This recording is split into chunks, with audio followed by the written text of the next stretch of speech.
ಹಾಸನ ಜಿಲ್ಲೆ ಕಾಂಗ್ರೆಸ್ ಪಕ್ಷದ ಮುಸ್ಲಿಂ ಮುಖಂಡರ ವತಿಯಿಂದ ನೂತನ ಸಂಸದರಾಗಿ ಆಯ್ಕೆಯಾದ ಶ್ರೇಯಸ್ ಎಂ ಪಟೇಲ್ ಅವರಿಗೆ ಆಲೂರು ತಾಲೂಕಿನ ಪಾಳ್ಯ ಹೋಬಳಿ ಕಣದಲ್ಲಿ ಗ್ರಾಮದ ಹೊರವಲಯದ ವಿಂಟೇಜ್ ವಿಲೇಜ್ ರೆಸಾರ್ಟ್ನಲ್ಲಿ ಅಭಿನಂದನಾ ಕಾರ್ಯಕ್ರಮವನ್ನು ಹಮ್ಮಿಕೊಳ್ಳಲಾಗಿತ್ತು.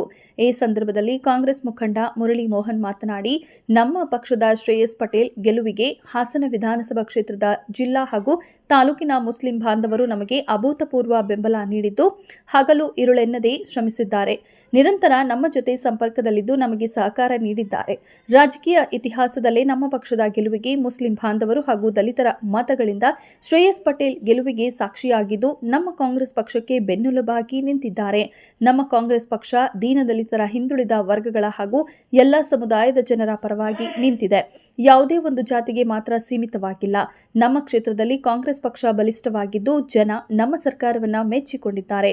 ಮಾನ್ಯ ಮುಖ್ಯಮಂತ್ರಿಗಳು ಹಾಗೂ ಡಿಕೆ ಶಿವಕುಮಾರ್ ಅವರು ಸದನದಲ್ಲಿ ಈಗಾಗಲೇ ಹೇಳಿರುವಂತೆ ಮುಸ್ಲಿಂ ಬಾಂಧವರಿಗೆ ಹಾಗೂ ಎಲ್ಲ ಸಮುದಾಯದ ಜನರಿಗೂ ಉದ್ಯೋಗ ಒದಗಿಸಿಕೊಡುವ ಭರವಸೆಯನ್ನ ಮಾನ್ಯ ಮುಖ್ಯಮಂತ್ರಿಗಳು ನೀಡಿದ್ದಾರೆ. ನಮ್ಮ ಕಾಂಗ್ರೆಸ್ ಪಕ್ಷ ಬಂದಿರುವ ಜನರ ಸೇವೆಯನ್ನ ಮಾಡುವುದಕ್ಕೆ ಕಳೆದ 10 ವರ್ಷಗಳಿಂದ ಇದ್ದ ಸರ್ಕಾರಗಳಿಂದ ಏನು ಕೋಮುವಾದಿ ಗಲಾಟೆ ಗಲಭೆಗಳು ನಡೆಯುತ್ತಿದ್ದು ಇವೆಲ್ಲವನ್ನ ನೀವು ನೋಡಿದ್ದೀರಾ. ಇನ್ನು ಮುಂದೆ ಆ ತರಹದ ಅಹಿತಕರ ಘಟನೆಗಳು ನಮ್ಮ ಕರ್ನಾಟಕದಲ್ಲಿ ಎಲ್ಲೂ ಕೂಡ ಸಂಭವಿಸುವುದಿಲ್ಲ. ಬಿಜೆಪಿಯವರ ಆಟ ನಡೆಯುವುದಿಲ್ಲ. ನಿಮ್ಮ ಬೆಂಬಲಕ್ಕೆ ನಾವು ನಿಂತಿದ್ದೇವೆ. ಇನ್ನು ರಾಷ್ಟ್ರದಲ್ಲಿ ಬಿಜೆಪಿಯವರು ಅಧಿಕಾರಕ್ಕೆ ಇನ್ನು ಮುಂದೆ ಬರುವುದಿಲ್ಲ. ಮುಂದೆಯೂ ಕೂಡ ನಮ್ಮ ಸರ್ಕಾರ ಬರುತ್ತೆ. ಈಗಾಗಲೇ ನಾವು ಎಂದು ಬೀಗುತ್ತಿದ್ದ ಅಪ್ಪ ಮಕ್ಕಳ ರಾಜಕೀಯ ಹಾಸನದಲ್ಲಿ ಸಂಪೂರ್ಣ ನೆಲ ಕಚ್ಚಿ ಹೋಗಿದೆ. ಕುಟುಂಬ ರಾಜಕಾರಣದ ಅಟ್ಟಹಾಸ ಮಣ್ಣಾಗಿ ಹೋಗಿದೆ. ಇನ್ನು ಮುಂದೆ ನೀವೆಲ್ಲರೂ ತಿಳಿದುಕೊಳ್ಳಿ, ಯಾರೂ ಕೂಡ ಜೆಡಿಎಸ್ ಪಕ್ಷದವರಿಗೆ ಮತ ನೀಡಬೇಡಿ. ತಪ್ಪನ್ನ ತಿದ್ದುಕೊಳ್ಳಿ. ನಮ್ಮ ಕ್ಷೇತ್ರದಲ್ಲಿ ನಮ್ಮ ಪಕ್ಷ ಬಲಿಷ್ಠವಾಗಿದೆ.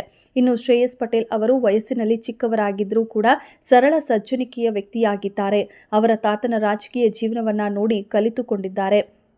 ರಾಜಕೀಯ ಅನುಭವವಿದೆ. ಅವರಿಗೆ ಯಾವ ಅಧಿಕಾರವನ್ನ ಹೇಗೆ ಬಳಸಿಕೊಳ್ಳಬೇಕು, ಏನ್ ಮಾಡಬೇಕು ಎಂಬುದು ಅವರು ಚೆನ್ನಾಗಿ ತಿಳಿದುಕೊಂಡಿದ್ದಾರೆ. ಅಲ್ಲದೆ ತಾತನ ಹಾದಿಯಲ್ಲಿ ಅವರು ನಡೆದುಕೊಳ್ತಾರೆ. ನಿಮ್ಮ ಸೇವೆಗಳನ್ನ ಮಾಡಲು ಸದಾ ಸಿದ್ಧರಿರುತ್ತಾರೆ.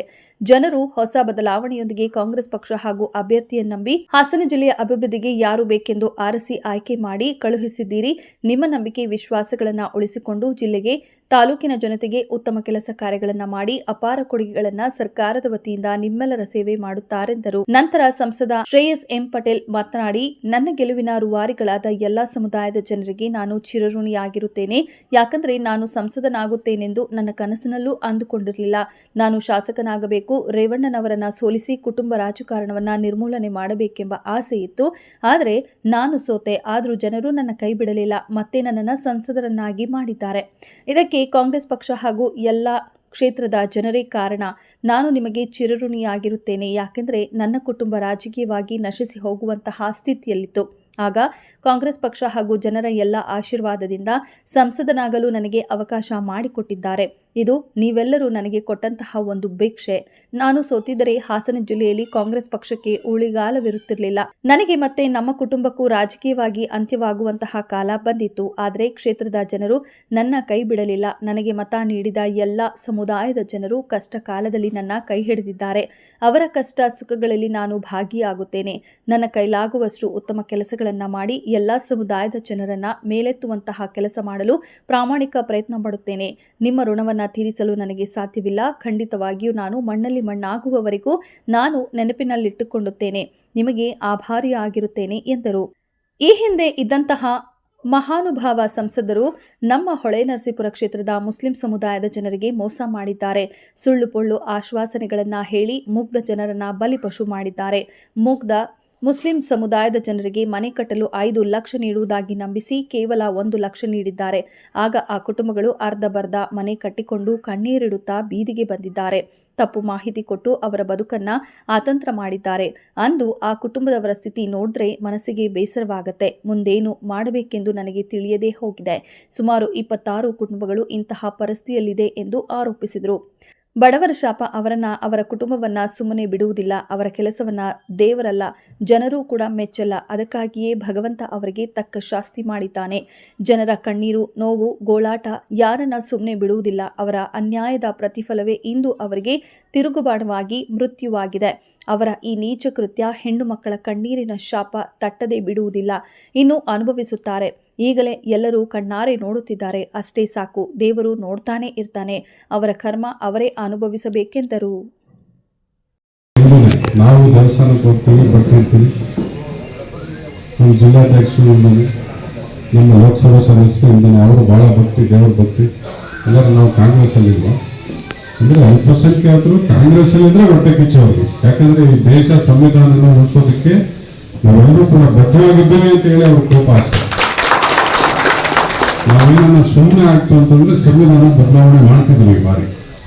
ಸೊ ಅದಕ್ಕೆ ಎಲ್ಲ ಅಹಿಂದ ವರ್ಗ, ಎಲ್ಲ ದೀನ ದಲಿತರು, ಅಲ್ಪಸಂಖ್ಯಾತರು ಎಲ್ಲ ಒಗ್ಗೂಡಿ ಇವತ್ತು ದೇಶ ಉದ್ಯೋಗಗಳು ಎಲ್ಲ ಲೋಕಸಭೆ ಕ್ಷೇತ್ರದಲ್ಲಿ ಕೂಡ ಅತಿ ಹೆಚ್ಚು ಮತವನ್ನು ಕೊಟ್ಟು ಇವತ್ತು ನಮ್ಮ ಪಕ್ಷದ ನಾಯಕರಾಗಿರ್ತಕ್ಕಂಥ ರಾಹುಲ್ ಗಾಂಧಿ ಅವರಿಗೆ ನಾವು ವಿರೋಧ ಪಕ್ಷ ನಾಯಕರನ್ನ ನಾವೆಲ್ಲ ಕೂಡ ಕೊಡಿಸಿದ್ದೀವಿ. ಸೊ ಅವರು ನಮ್ಮ ಪರವಾಗಿ, ಬಡವರ ಪರವಾಗಿ, ರೈತರ ಪರವಾಗಿ, ದೀನ ದಲಿತರ ಪರವಾಗಿ, ಅಲ್ಪಸಂಖ್ಯಾತರ ಪರವಾಗಿ ಅವರು ದುಡಿಯುವ ಕೆಲಸವನ್ನು ಮಾಡ್ತಾರೆ.